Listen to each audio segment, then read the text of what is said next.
Magandang araw. Ako po si Mark Lester Liraga. Ito po ang aking daily devotion ngayong April 1. What is a normal Christian?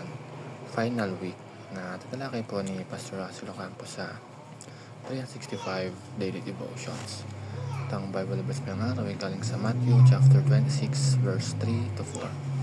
Sabi po ay, Then the chief priest and the elders of the people gathered in the palace of the high priest, whose name was Caiaphas, and plotted together in order to arrest Jesus by stealth and kill him.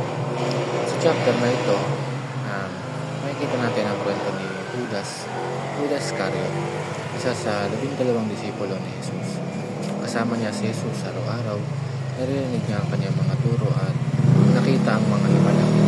Ngunit sa kabila nito, pinili pa rin niya ang pagkanulo si Jesus kapalit ng pera. Pinapakita nito na ang larawan ng isang taong malapit sa pananampalataya sa panlabas, ngunit malayo ang puso sa loob. Ang first teaching is Judas is an example of Christian in name only. Si Judas ay disipulo sa pangalan, ngunit hindi tunay na surrender ng kanyang puso kay Jesus. Minsan, posible rin ito sa atin. Maaaring kilala tayo bilang Christian, nagsisimba o aktibo sa ministry. Pero ang tanong ay, tunay bang si Jesus ang sentro ng ating buhay? Ang pagiging Kristiyano ay hindi lamang label kundi relasyon at commitment sa Panginoon. Pangalawa,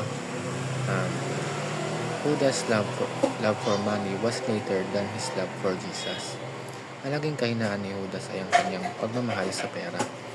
Unti-unti niya itong kinokontrol ang kanyang puso hanggang sa gumawa siya ng maling desisyon. Pinapaalala nito sa atin na anumang bagay na mas mahalaga kaysa sa Diyos, pera, status, approval ng tao o sariling kagustuhan ay maaaring maging dahilan upang tayo ay lumayo sa Kanya. Ang tunay na pagsunod kay Jesus ay nangangailangan ng tamang priority ng puso. Ang last, Judas is a warning to nominal Christians. Ang kwento ni Judas ay hindi lamang bahagi ng history. Ito ay babala para sa atin ngayon. Pinapaalala tayo na hindi sapat ang pagiging malapit sa spiritual activities kung hindi naman nagbabago ang ating puso. Ang tunay na pananampalataya ay nakikita sa araw-araw na pagsunod, pagmamahal at katapatan sa Diyos. Mga kapatid, ang devotion na ito ay paanyaya sa self-reflection, hindi para husgahan ang sarili, kundi para suriin kung tunay bang buhay ang ating relasyon kay Jesus. Ngayong araw, tanungin natin ang ating sarili. Si Jesus ba ay bahagi lang ng buhay natin o siya ba talaga ang Panginoon ng ating buhay?